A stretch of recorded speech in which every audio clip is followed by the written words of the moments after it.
Et nous commençons donc avec Patrimoine Passion, le rendez-vous investissement, passion, plaisir ou alternatif de Smart Patrimoine. Aujourd'hui, on va s'intéresser à une thématique d'investissement. On va s'intéresser à l'or, à l'actif or. Donc l'or qui dépasse depuis hier les 2000 $. Pour en parler, pour commenter cette actualité, nous avons le plaisir de recevoir en plateau Arnaud Duplessis, gérant action thématique, spécialiste de l'or et des ressources naturelles chez CPR AM. Bonjour Arnaud Duplessis. Bonjour Nicolas. Bienvenue sur le plateau de Smart Patrimoine. Donc on voit l'or qui redépasse les 2000 $. Il faut regarder, je crois, jusqu'en juillet dernier pour voir un tel niveau sur l'or. On peut se demander dans le contexte actuel si l'or redevient une valeur refuge pour les investisseurs. Avant peut-être de répondre à cette question, vous qui suivez le cours de l'or au quotidien, vous avez vu du coup cette pente, cette tendance se marquer depuis le début du conflit en Ukraine ? Alors, je dirais le dernier point haut n'a pas été atteint en fait en juillet dernier, mais en juillet 2020 en fait. Donc on était en pleine crise sanitaire en fait à cette époque. Donc c'est quand même un autre contexte. Ouais. Effectivement, la crise en Ukraine a été un élément accélérateur de la tendance de l'or. Je dis bien accélérateur puisque en réalité la tendance haussière avait débuté quand même finalement dès le milieu du mois de janvier après un petit coup de froid en fait lié à la publication des minutes de la Fed du mois de septembre en fait, mois de décembre pardon, donc qui a indiqué plus clairement au marché en fait la normalisation à venir de sa politique monétaire, donc une remontée des taux d'intérêt, ce qui généralement n'est pas très favorable à l'or.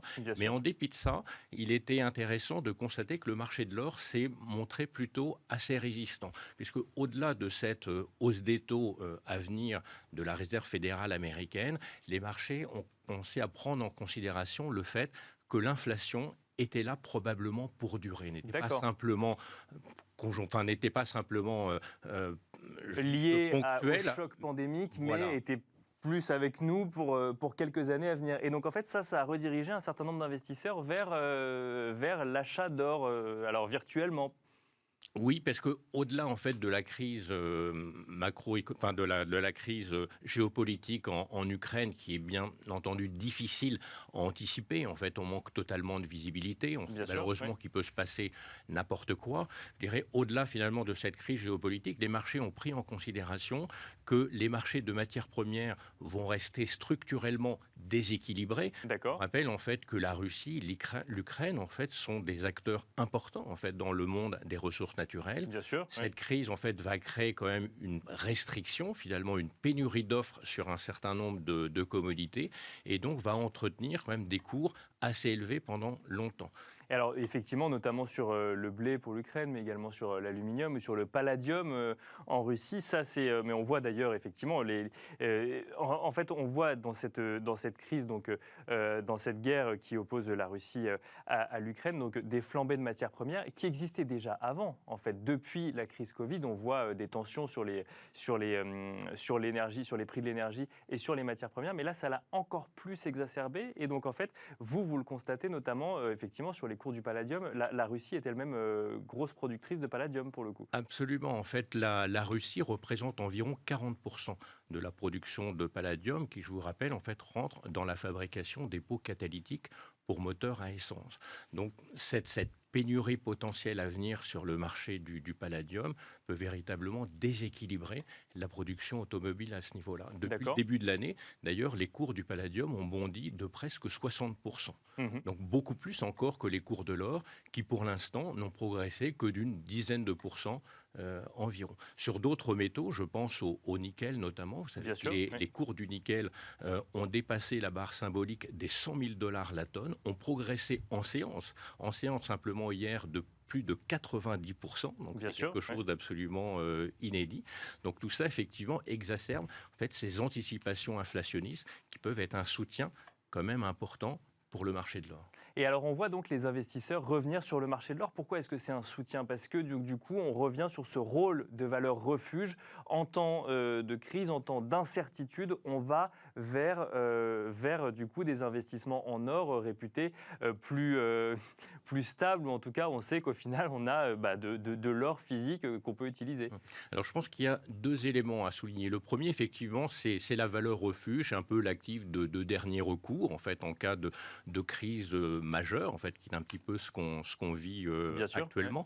Mais c'est également une réserve de valeur, je dirais surtout dans les environnements inflationnistes et précisément dans les environnements dans lesquels les taux d'intérêt réels restent bas. d'accord. En fait, une des conséquences de la crise actuelle, c'est qu'après être remontés, les taux d'intérêt réels sont en train de replonger de nouveau. Sur le 10 ans réel américain, par exemple, on Bien revient sûr, oui. dans la zone des moins 1%. Donc on est revenu, grosso modo, sur les niveaux du début d'année. Et pourquoi ? Puisque cette crise a une telle ampleur que tous les scénarios économiques sont en train d'être mis en cause, Bien sûr. alors qu'on anticipait plutôt une poursuite de la croissance en 2022.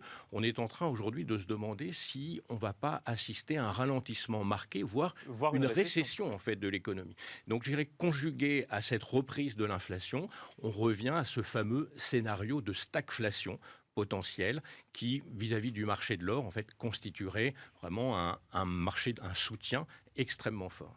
Alors, on l'a dit en début d'émission, donc là, on dépasse les 2000 $. Il faut revenir en juillet 2020 pour trouver les plus hauts sur l'actif or. Est-ce que là, c'est une nouvelle. Ce cap des 2000 $ ouvre encore un potentiel pour l'or, ou c'est une alerte, entre guillemets, mais ensuite, on va assister à une sorte de diversification? Euh, Difficile à dire peut-être en fonction du contexte géopolitique, évidemment, mais en matière plus de comportement des investisseurs. Alors peut-être en matière de comportement des investisseurs, je pense que tous sont un peu en ligne de mire finalement ce point haut atteint pendant l'été 2020 qui était à 2075. Bien On sûr. n'est qu'à 3% aujourd'hui. Donc je dirais, c'est presque étonnant à la limite que les cours de l'or n'aient pas progressé plus rapidement eu égard à la violence en fait de cette crise géopolitique que nous vivons aujourd'hui. Mais encore une fois, je dirais tout ce qui est lié à cette crise géopolitique par définition est très difficile à anticiper. Bien Je sûr. dirais, je ne pense pas malheureusement que cette crise géopolitique se règle comme ça du jour au lendemain très rapidement. Enfin, mais je dirais toute amélioration de la situation pourrait soulager un petit peu l'esprit des investisseurs. Et d'autant plus que de l'autre côté, les actifs risqués que sont les marchés d'actions ont déjà quand même beaucoup baissé. On vient Bien sûr. d'enregistrer une baisse de l'ordre de 25% environ sur les plus hauts. Alors dans le passé, lors de crises importantes, on a pu observer des baisses plus importantes de l'ordre de 35-40%, enfin sans parler en fait de la forte baisse liée au Covid en fait durant le premier trimestre 2020, mais qui était un petit peu encore très exceptionnel, rappelons-le. Alors, effectivement, vous mentionnez donc le fait qu'on aurait pu voir l'or progresser plus. Alors, c'est vrai qu'à chaque fois que vous venez, je vous embête un petit peu avec les crypto-monnaies. Là, l'idée, c'est pas de vous embêter avec ça, mais de se poser la question, est-ce que l'or est autant une valeur refuge qu'il y a 10 ou 20 ans? Là, par exemple, effectivement, on a vu les investisseurs aller massivement sur les actifs obligataires aux États-Unis, dans un contexte incertain, face à d'autres actifs risqués. Est-ce que l'or, entre guillemets, a plus de concurrence aujourd'hui en matière de valeur refuge que par le passé? Alors, on avait déjà évoqué ce point la dernière fois qu'on s'est parlé, et je vous avais répondu en fait qu'autant on peut considérer les crypto-monnaies comme un actif de diversification dans un patrimoine, autant il me semble qu'on ne peut pas les considérer comme un actif défensif. Pourquoi ? Déjà parce que leur volatilité est incroyablement élevée. Je dirais, alors que la volatilité habituelle de l'or est de l'ordre de 14 à 15%, la volatilité du Bitcoin, par exemple, est de l'ordre de 50%. Donc c'est beaucoup trop, en fait, pour un actif défensif. Ça, c'est une première chose. Et la deuxième chose, contrairement à l'or, en fait, c'est un actif qui ne repose sur aucun sous-jacent, Bien sûr. finalement. Et alors, au-delà des crypto-monnaies, effectivement, le fait de voir des investisseurs aller massivement vers des actifs obligataires, est-ce que là, par exemple, c'est quelque chose qu'on avait moins l'habitude de voir par le passé dans des situations incertaines, ou on a toujours eu l'habitude de le voir, et en fait, c'est quand dans des contextes incertains, les investisseurs vont vers l'or, mais aussi vers les actifs obligataires des pays qui remboursent le mieux leurs dettes? Alors généralement, les actifs de crise, par définition, sont souvent des actifs américains. On D'accord. a bien vu, effectivement, pendant cette crise, les investisseurs se sont tourner de nouveau vers les emprunts d'État américains, dont les taux sont revenus, sur le 10 ans, on est revenu aux alentours de 1,70, 1,75, après avoir dépassé quelque temps le niveau des 2%, donc avant le déclenchement de cette crise. Les investisseurs se tournent aussi vers les devises, les devises bien sûr, oui, on voit le dollar progresser, comme le dollar on voit américain. l'euro pour le coup reculer. Voilà. Oui. Et ce qui, pour les investisseurs en euros sur l'or, est un double effet positif, parce que habituellement, les cours de l'or ont plutôt tendance à bien se comporter quand le dollar baisse, et réciproquement. Donc pour les investisseurs euros, ça constitue souvent une petite frustration. Et là, dans des effets de crise, depuis le début de l'année, le dollar américain a progressé d'environ 5% contre l'euro. Donc additionné à ces 10% de valorisation des cours de l'or en dollars, on arrive à peu près à 15%.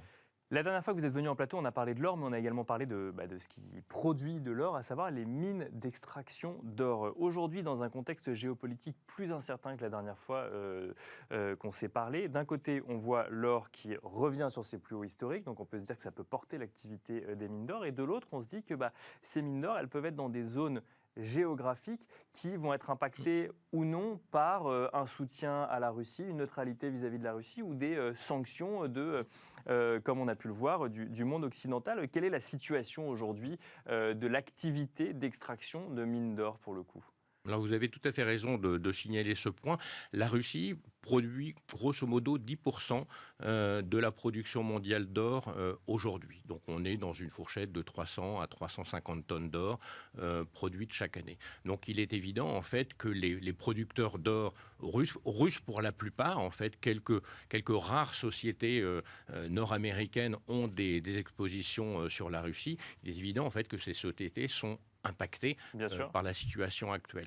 En revanche, les sociétés aurifères qui sont situées dans d'autres zones, quelque part profitent de cette situation déjà gérée par la remontée des cours de l'or. Mais il y a un lien direct entre les deux, entre la remontée des cours de l'or et du coup l'activité d'extraction de mines d'or. Oui, logique, puisque du coup ils vendent plus cher. Et donc, oui, direct, parce que le chiffre d'affaires, par définition, des sociétés minières se base d'abord sur l'évolution des cours, en fait. Bon, évidemment, ajusté par la production sur la période. Mais effectivement, ça met en avant de nouveau l'importance de la prise en considération du risque géopolitique. C'est la raison pour laquelle, dans notre construction de portefeuille, je dirais, ce risque géopolitique fait partie vraiment des points essentiels dans la sélection de valeurs dans lesquelles nous investissons. Merci beaucoup Arnaud Duplessis d'être venu décrypter avec nous ces tendances et notamment ce nouveau point haut, enfin cette approche du point haut donc, en matière d'investissement dans l'or, mais quand même on dépasse le seuil psychologique des $2000. Arnaud Duplessis, je rappelle que vous êtes gérant action thématique spécialiste de l'or et des ressources naturelles chez CPR AM. Quant à nous, on se retrouve tout de suite dans Enjeu Patrimoine.